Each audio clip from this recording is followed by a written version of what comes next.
including at least 32 American citizens. Scores of innocents, from infants to the elderly grandparents, Israelis, Americans taken hostage. As I told the families of Americans being held captive by Hamas, we're pursuing every avenue to bring their loved ones home. As president, there is no higher priority for me than the safety of Americans held hostage. The terrorist group Hamas unleashed pure, unadulterated evil in the world. But sadly, the Jewish people know perhaps better than anyone that there is no limit to the depravity of people when they want to inflict pain on others. In Israel, I saw people who are strong, determined, resilient, and also angry, in shock and in deep, deep pain. I also spoke with President Abbas, the Palestinian Authority, and reiterated that the United States remains committed to the Palestinian people's right to dignity and to self-determination. The actions of Hamas terrorists don't take that right away. Like so many other, I'm heartbroken by the tragic loss of Palestinian life, including the explosion at the hospital in Gaza, which was not done by the Israelis. We mourn every innocent life lost. We can't ignore the humanity of innocent Palestinians who only want to live in peace and have an opportunity.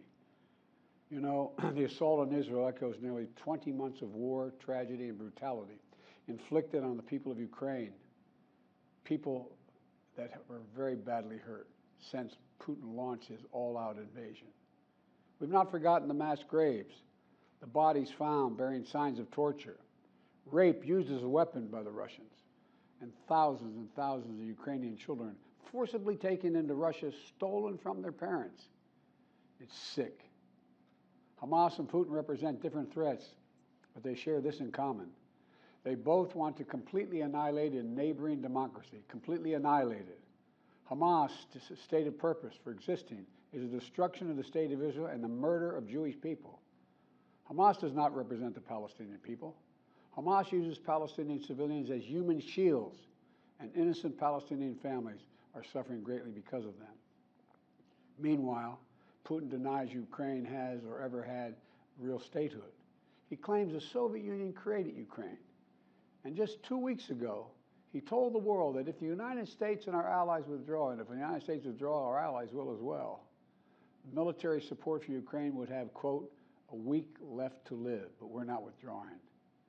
I know these conflicts can seem far away, and it's natural to ask, why does this matter to America? So let me share with you why making sure Israel and Ukraine succeed is vital for America's national security. You know, history has taught us that when terrorists don't pay a price for their terror, when dictators don't pay a price for their aggression, they cause more chaos and death and more destruction. They keep going, and the cost and the threats to America and the world keep rising.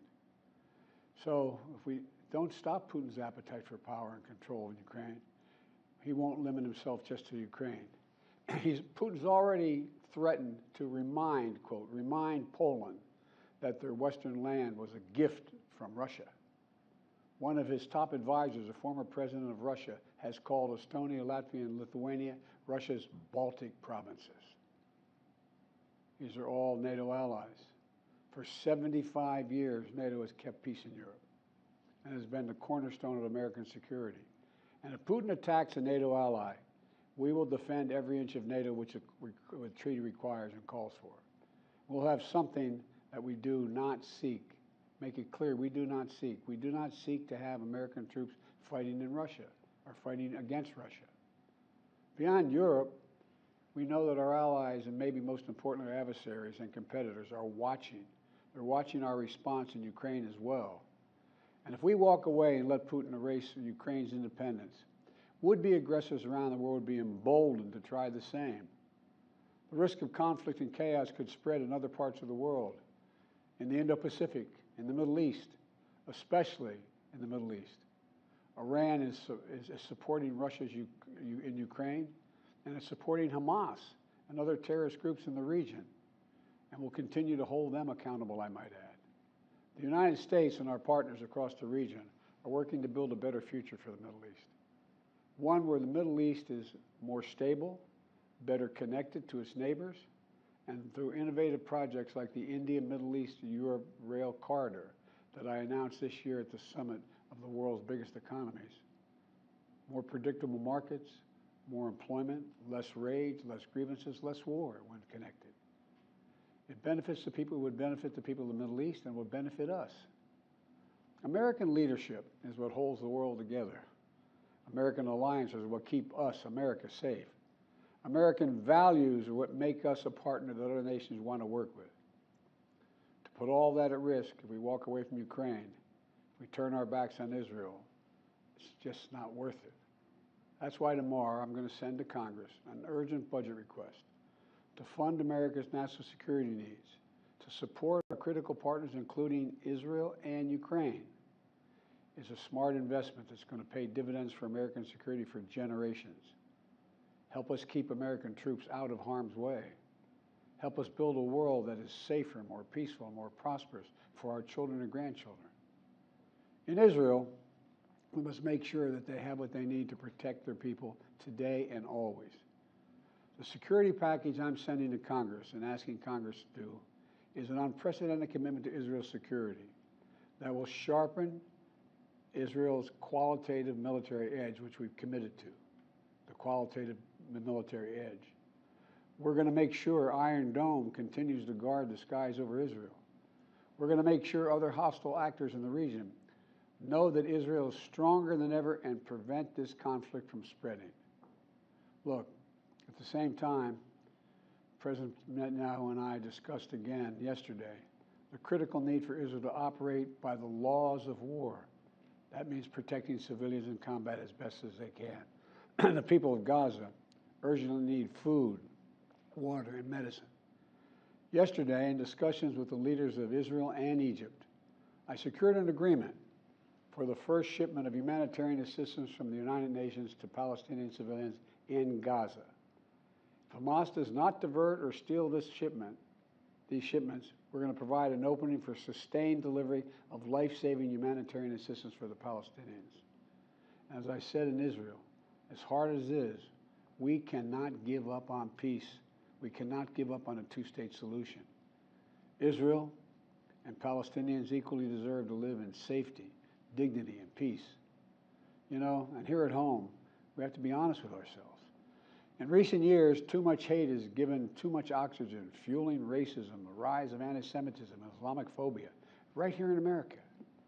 It's also intensified in the wake of recent events that led to the horrific threats and attacks that both shock us and break our hearts. On October 7th, terror attacks have triggered deep scars and terrible memories in the Jewish community. Today, Jewish families worried about being targeted in school, wearing symbols of their faith walking down the street, or going out about their daily lives. You know, I know many of you in the Muslim American community, the Arab American community, the Palestinian American community, and so many others are outraged and hurting, saying to yourselves, here we go again with Islamophobia and distrust we saw after 9/11. Just last week, a mother was brutally stabbed. A little boy, here in the United States, a little boy who just turned 6 years old was murdered in their home outside of Chicago. His name was Wadiha, a proud American, a proud Palestinian American family. We can't stand by and stand silent when this happens. We must, without equivocation, denounce anti-Semitism. We must also, without equivocation, denounce Islamophobia. And to all you hurting, those of you hurting, I want you to know I see you. You belong. And I want to say this to you. You're all America. You're all America. This is in a moment, you know, in moments like these, when fear and suspicion, anger and rage run hard, that we have to work harder than ever to hold on to the values that make us who we are. We're a nation of religious freedom, freedom of expression. We all have a right to debate and disagree without fear of being targeted in schools or workplaces or in our communities. I must renounce violence and vitriol. See each other not as enemies, but as fellow Americans. When I was in Israel yesterday, I said that when America experienced the hell of 9/11, we felt enraged as well. While we sought and got justice, we made mistakes. So I cautioned the government of Israel not to be blinded by rage. And here in America, let us not forget who we are. We reject all forms of hate, whether against Muslims, Jews, or anyone. That's what great nations do, and we are a great nation. On Ukraine, I'm asking Congress to make sure we can continue to send Ukraine the weapons they need to defend themselves and their country without interruption, so Ukraine can stop Putin's brutality in Ukraine. They are succeeding. When Putin invaded Ukraine, he thought he would take Kyiv and all of Ukraine in a matter of days. Well, over a year later, Putin has failed, and he continues to fail. Kyiv still stands because of the bravery of the Ukrainian people. Ukraine has regained more than 50% of the territory Russian troops once occupied, backed by U.S.-led coalition of more than 50 countries around the world, all doing its part to support Kyiv. What would happen if we walked away? We are the essential nation. Meanwhile, Putin has turned to Iran and North Korea to buy attack drones and ammunition to terrorize Ukrainian cities and people. From the outset, I've said, I will not send American troops to fight in Ukraine. All Ukraine is asking for is help, for the weapons, munitions, the capacity, the capability to push invading Russian forces off their land, and the air defense systems to shoot down Russian missiles before they destroy Ukrainian cities. Let me be clear about something. We send Ukrainian equipment sitting in our stockpiles, and when we use the money allocated by Congress, we use it to replenish our own stores, our own stockpiles, with new equipment. Equipment that defends America and is made in America. Patriot missiles for air defense batteries, made in Arizona. Artillery shells manufactured in 12 states across the country, in Pennsylvania, Ohio, Texas, and so much more. You know, just as in World War II, today patriotic American workers are building the arsenal of democracy and serving the cause of freedom. Let me close with this. Earlier this year, I boarded Air Force One for a secret flight to Poland. There I boarded a train with blacked out windows for a 10-hour ride each way to Kyiv, to stand with the people of Ukraine ahead of the one-year anniversary of their brave fight against Putin. I'm told I was the first American to enter a war zone not controlled by the United States military since President Lincoln. With me was just a small group of security personnel and a few advisors. But when I exited that train and met President Zelensky, I didn't feel alone. I was bringing with me the idea of America, the promise of America, to the people who are today fighting for the same things we fought for 250 years ago: freedom, independence, self-determination. And as I walked through Kyiv with President Zelensky, with air raid sirens sounding in the distance, I felt something I've always believed, more strongly than ever before. America is a beacon to the world. Still. Or as my friend Madeleine Albright said, the indispensable nation. Tonight there are innocent people all over the world who hope because of us, who believe in a better life because of us, who are desperate not to be forgotten by us, and are waiting for us. But time is of the essence. I know we have our divisions at home. We have to get past them. We can't let petty, partisan, angry politics get in the way of our responsibilities as a great nation.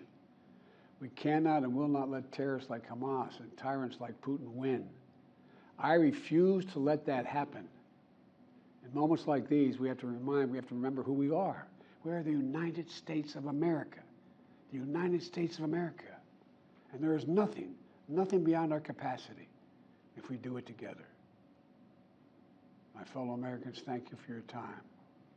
May God bless you all, and may God protect our troops.